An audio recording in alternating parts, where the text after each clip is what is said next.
On this video, I'm going to share with you two of the most important factors that are absolutely essential if you're serious, not just curious, about becoming a millionaire. I'm going to share with you the business models and the business markets that make millionaires, as well as the business models and the business markets that don't. Because all markets are not created equally, and all business models are not created equally. And if you pick the wrong model and or the wrong market, you are going to engage in a struggle fest, the likes of which you will not be very happy about. So, what are these business models? I'm going to write them on the board just so like you can follow my thinking. Hopefully, I'll be able to follow my thinking. So as we're looking at markets and models, I'm going to cover the business markets first, because I think one of the biggest mistakes people make when they start a business is they start their business in here. This is something I know how to do, so this is the business I'm going to start. This is something I love, so this is the business I'm going to start. This is something I've always wanted to do, so this is the business I'm going to start. Instead of starting your business out there. If you start your business in here, there's a 50-50 chance at best that you'll strike gold. If you say, well, this is just something I know how to do. Right, but if that's something you know how to do is not something that solves a problem for other people, then it doesn't matter that that's all you know how to do. People think that wealth is a lot of money. I believe that wealth is your and my ability, our ability to create value for someone other than ourselves. I want you to think about that. Like anybody who's wealthy, any business that's produced a lot of wealth, they've done it because they've been able to create value for a large number of people other than themselves. And because you're the one starting the business, and you're starting the business because you want to make more money, unfortunately, when you start the business, the person you're thinking about is you. And then when you're creating stuff, you're thinking about you. And then when you go talk to the people about the stuff you created, you're thinking about you. And therefore, you don't have the ability to create wealth because you created all solutions for yourself and none for anybody else. And so you're hoping that you'll create wealth by going out and using the market to solve your problems. It just doesn't work that way. That's like unplugging something, unplugging a lamp to make the light turn on. It doesn't work. It's backwards. And so if you're serious about creating wealth, you have to pick the right market. Now, there are three different markets we're going to talk about. I'm going to do it like this, and I'm going to do it like this, and I'm going to do it like that. And so the first market is the worst market. And this is the market that a lot of people, when they get started in, even if they don't get started in this market, they think about whatever market they got started in from this perspective, and it costs you a fortune. And that is a commodity market. Now, what's a commodity market? A commodity market is a market where the product only has intrinsic value. What is intrinsic value? Intrinsic value means it's utilitarian value. It's like a box of nails. It's like a box of screws. It's like a broom, a dustpan, a mop, right? The value is that you can use this thing to do that thing, right? If you go into the commodity market, they only have an intrinsic or utilitarian value, then the other things about that is because it only has an intrinsic value, you can only be competitive in the marketplace via price. Right? And so what happens is, let's say you sell nails, and your nails that you sell in your hardware store are $5 a box. So you sell your nails for $5. But your competitor has a hardware store down the street, across the street. He walks past your window, he sees your nails are $5. So he sells, so these are your nails. And then your competitor sells goes to his were $5.10. He goes and he sells his nails now. He lowers his price to $4.90. And then you see his nails on your way to somewhere else, and then you lower your nails to $4.80. And then he lowers his to $4.70. $4.80, and then he lowers his to $4.70. And so what happens is you get in a race with price, you get in a race to the bottom for the person who can have the lowest price. There is no competitive advantage whatsoever to being the second lowest price. There's no competitive advantage. And so if you win, you lose, and if you lose, you lose. Why? Because you chose the wrong race to be in. You're in a commodity market, because when you are in a commodity market, your competitor sets your price. Unless you figure out how to make a self-driving nail where all you have to do is put it on a spot and it drives itself, you're probably not going to outpay. People are going to buy nails from the businesses that are the closest to them that have a reasonable price. So we don't want to build our business based on a commodity market. Then we have mass markets. And some mass markets products are, they have an intuitive value.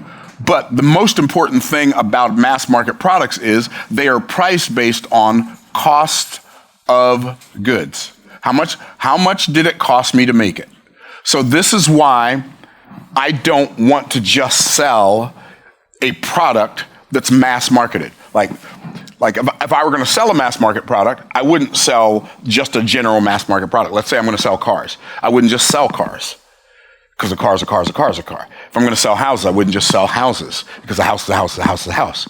I would have to have something other than the intrinsic value and the cost of goods. So what they do is they say, okay, it cost me X amount of dollars to make this. I'm going to mark it up 15%. I'm going to mark it up 30%. And then I'm going to go to the marketplace with that as the price.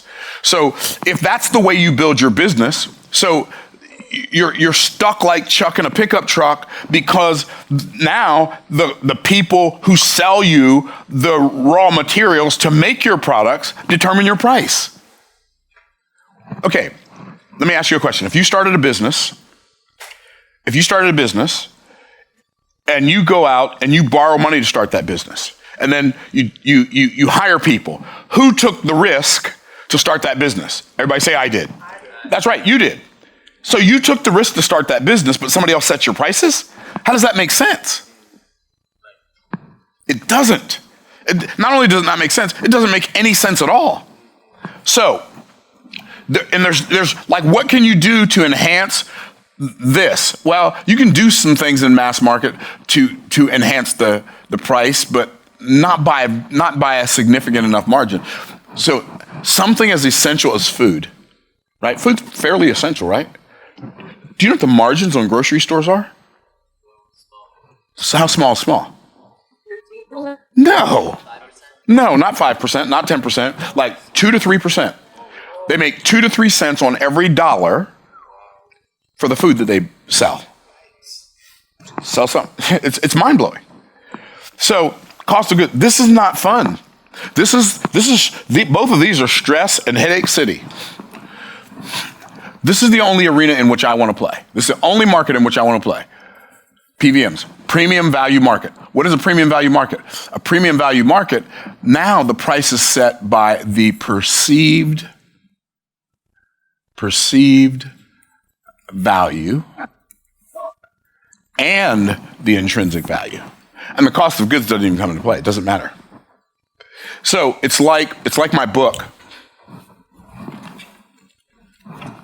All right, Keenan, edit that part out. Okay, cool. It's like my book from Boss Moves. This is a paperback book. It has 172 pages. If I were in the commodity market and I was just selling a book, I might be able to get away with selling this for $16.95. Right? Why? Because that's how much paperback books sell for, like at the most. Right? If I were in the mass market, it cost me about $5. Again, I might be able to sell it for $16.95 because of how much it cost me to make. Actually, it cost me about $3 to make. So, or I could sell it, or how much people in the market sell paperback books for. You go to Barnes & Noble, you're not going to find one. If you do, I'll be shocked. 172-page paperback book for the amount of money. You won't find one that I sell this book for. You won't even come close, right? So This book sells for $30 plus shipping. And the shipping is $9.99 domestically, and it's $25 internationally. So somebody literally who lives overseas, when they buy this book, they pay $55 to get this book. Why? Because this book doesn't fit here, and it doesn't fit here, it fits there. It's a premium value, like it's a premium value offer for a book. So on the internet, when people sell books, they have this concept. You've probably bought books this way, but you didn't know it was like, this is a marketing strategy. It's called free plus shipping offer. Okay, has anybody not heard of free plus shipping offer? Okay, all of you have heard of it. Okay, so you give the book away for free and you only charge shipping. But then as soon as they say, I'll take the book and pay for the shipping, you offer them something else that enhances the book experience. And then you offer them something else that enhances that experience. And by the time you get done, you started out paying $7.95 for shipping and handling, but by the time you check out, you got $125 in your cart. That is a viable strategy. It's just not the one I chose to use. And because the reason I didn't choose it is because I don't like building businesses based on analogy. I like building businesses based on first principles. And so the first question, to me, the first question when it comes to first principles about anything is, what is the objective, right? And as I shared with you all this morning, the most important thing you can do with regard to selling anything is to build a personal brand. Well, what's a brand? A brand is a name that reminds you of a story. So what is the story people tell themselves when they hear your name? That's the question, right? That's the question that we want to have in our mind when we're creating. Okay, what's the story I want people to think of when they hear my name? So everybody was modeling Russell Brunson. Makes sense. He's brilliant, right? He's a brilliant marketer. He's doing the free plus shipping offer on his book. So everybody starts doing free plus shipping offers, and they're giving away thousands and thousands of books, and they're doing upsells and upsells and upsells. And then I come along and I say, well, I'm going to sell my book for $30 and $9.99 shipping and handling. So I had a guy who eventually bought one of my coaching programs. He said, when I saw your book for sale for $30 and $9.99 shipping and handling, he said, I was so mad. And he didn't say mad. He said, I was so mad. How does he think he is? How can he charge this much money for this book? He said, then I read the sales funnel and it said, well, I charge $40,000 an hour for coaching. And if you read that book, like if you hired me to coach you, whatever I'd tell you in the first 2 hours is the stuff in this book. He said, once I saw that, I was like, oh, that makes sense. And then he bought the book. But he didn't just buy the book. He bought the upsell to the challenge. And then he bought the coaching program at the end of the challenge. Why? Because I had a frame. I gave him a frame through which to view my offer that made it make sense to him to say yes to that offer. Are y'all tracking? Right? And see, one of your problems is, as an entrepreneur, you don't have any pre-framing. You know what's really fascinating to me? People, when they look at other people doing something that they don't understand, and it doesn't make sense to them, their only conclusion is that it's a scam. So anything that you don't understand, there's somebody out there who wants to make money off of you to tell you it's a scam. Like a lot of people say multi-level marketing is a scam. Now, I'm not a fan of multi-level marketing for me. I don't participate in multi-level marketing, but I still think it's a great business model. I think it's a great business model. I think any entrepreneur who wants to build a business would do well to have their first business be a network marketing business where they have to build a team, they have to learn how to sell, and they have to learn how to recruit, and they have to learn how to lead people who don't have to follow them. Because you will develop so many skills. Now, I know a lot of people are going to say, there he goes promoting multi-level marketing. I'm not promoting it. I'm just saying I believe it's as viable a business model as a real estate agency. It's as viable a business model as an insurance agency. But most of the people don't make any money. Most of the people in most things don't make any money, right? But the reality is you will learn skills that are absolutely essential. One of the reasons I'm so good at sales, one of the reasons I'm so good at marketing is because I was so terrible at it when I got started in network marketing, selling insurance and investments, and I was terrible, how long? Until I got good. Okay, so you are tracking. So these are the markets that create millionaires. Now let's look at the business models. Okay, I'm gonna do it like I like to do my different levels. Okay, so the lowest of all of the business models is what I call a wantrepreneur. In fact, I'm not even going to do it that way. I'm going to do it this way. I'm going to do LV times LP equals entrepreneur. So LV times LP, what is that? Low volume times low price. So you have something that you sell. Let's say you sell it for $20. Let's say you sell 2 of them a month. You think you have a business, but you want to be an entrepreneur. You're an entrepreneur. You're not a real entrepreneur. Why? Because you have low volume and low price, low profits. So you can do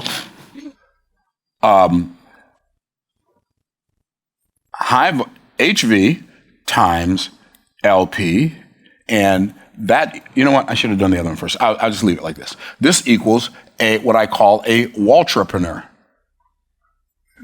A Waltrepreneur? Yes. What is that? That is like Sam Walton.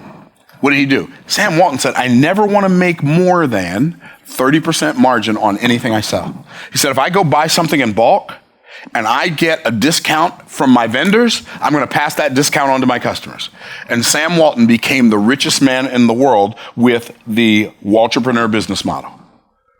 High volume, low price. That's a really viable business. There are a lot of people who do that today in what market, in what business? E-commerce. Low profit, high volume. They sell plastic forks or whatever, and they sell millions of them, and they make a lot of money, okay? I saw this thing, I was watching this Shark Tank episode last night on YouTube, and these people created this thing called bucket golf. And they created this backyard game with these oversized golf clubs, these oversized golf balls, and these pop-up bucket things with a flag in it. And they sell it for $299. And the first year, when they first created, they only did like $5,000. And then the next year they did $2 million. And the next year they did like $5 million. And the next year they did like $12 million in sales. All e-commerce. $200, relatively low price, but crazy high volume. Then you have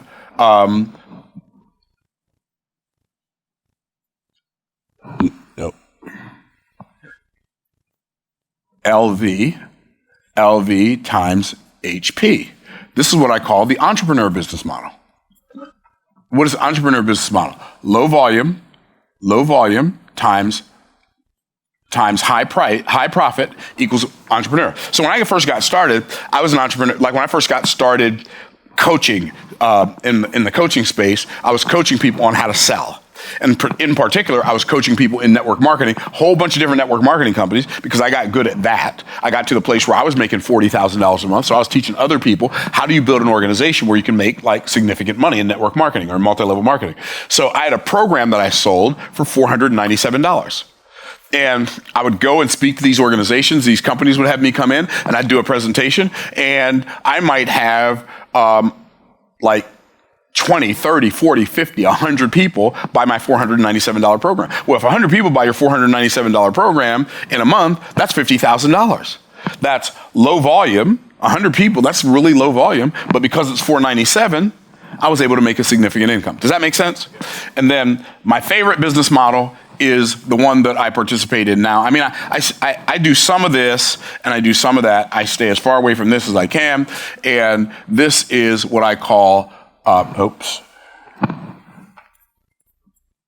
HV times HP. That's high volume